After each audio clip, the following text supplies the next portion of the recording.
Hey guys, I'm Hemant Jain and welcome back to your favorite show HJ Presents Fun with Stocks.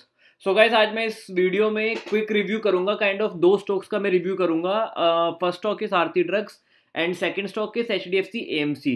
उनका review करने का reason ये है, first reason is हमारे एक viewer ने कमेंट किया है that he was stuck in Aarti drugs and HDFC AMC and bro I can feel you, even I am stuck in this stock.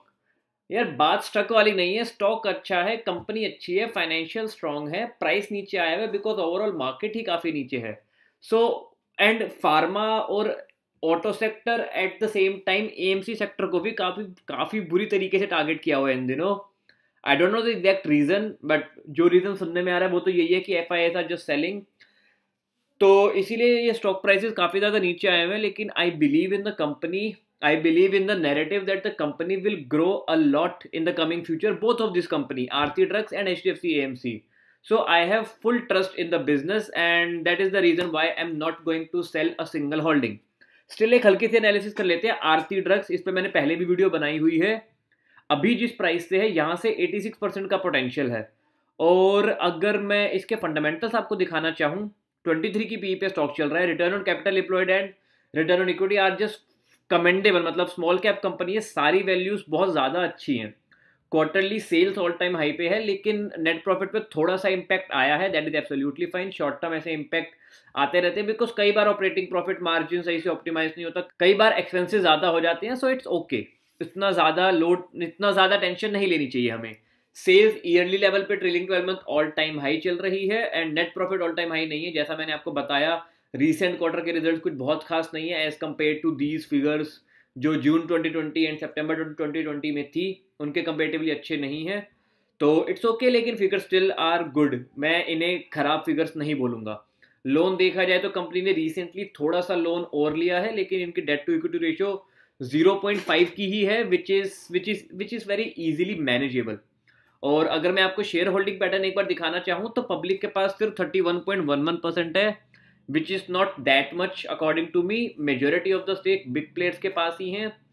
You can clearly see कि recently at least December 2020 के बाद से DIIs ने अपना stake बढ़ाया है, FIIs ने अपना स्टेक घटाया है. तो ठीक है, इनके बीच में फ्लक्चुएशन चलती रहती है, बाइंग सेलिंग हो ही रही है इन दिनों. FIIs वैसे भी काफ़ी ज़्यादा बेच के जा रहे हैं, DIIs खरीद रहे हैं. तो इट्स फाइन यार, हमें जस्ट वेट करने की ज़रूरत है.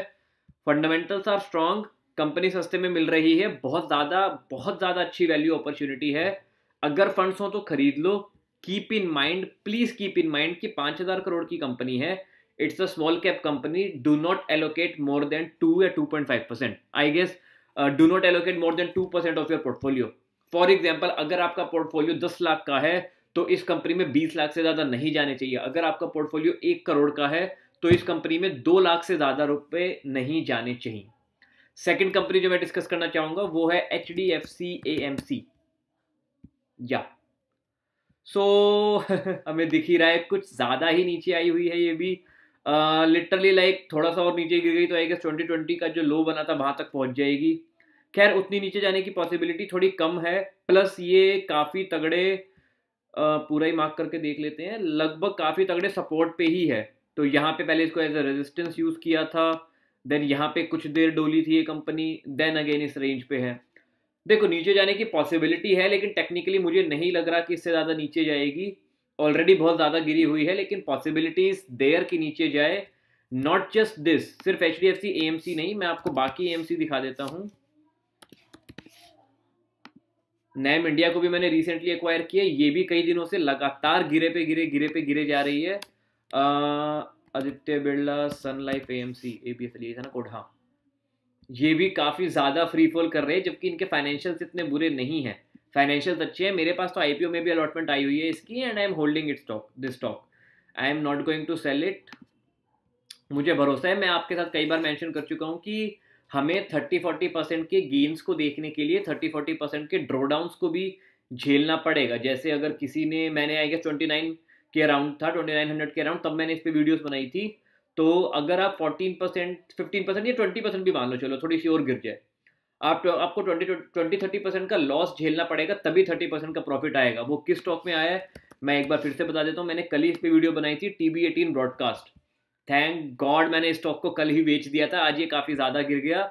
बेसिकली मैंने जो ये ग्रीन एरो मार्क कर रखा है, यहाँ पे मैंने वीडियो बनाई थी, उसके बाद ये स्टॉक 22% गिरा था और उसके बाद हमें स्टॉक ने स्टिल एक काफ़ी अच्छा प्रॉफिट दे दिया था। हमें अपने प्रॉफिट से मतलब है, मैं 29% के अराउंड प्रॉफिट से इस स्टॉक से एग्जिट किया था मैंने। एंड सो HDFC AMC में भी आई बिलीव हमें बस थोड़ा सा वेट करने की ज़रूरत है। AMC सेक्टर काफ़ी ज़्यादा बुलिश है, इंडिया का काफ़ी ज़्यादा ऊपर जाएगा, बस हमें पेशेंस दिखाने की ज़रूरत है। So mister Chauhan Satyendra, I know you are stuck, लेकिन स्टक मत बोलो, आप ये वर्ड यूज़ कर सकते हो कि कोई बात नहीं, मैंने अपने अकॉर्डिंग अच्छा डिसीजन लिया है, पूरी मार्केट नीचे आई है तो इट्स ओके, हम लॉस में है, कोई बड़ी बात नहीं है।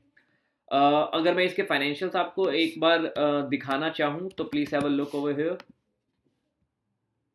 HDFC AMC return on capital employed, return on equity, यार बहुत ज़्यादा सेक्सी फिगर्स हैं ये, ऑनेस्टली स्पीकिंग बहुत ज़्यादा सेक्सी फिगर्स हैं।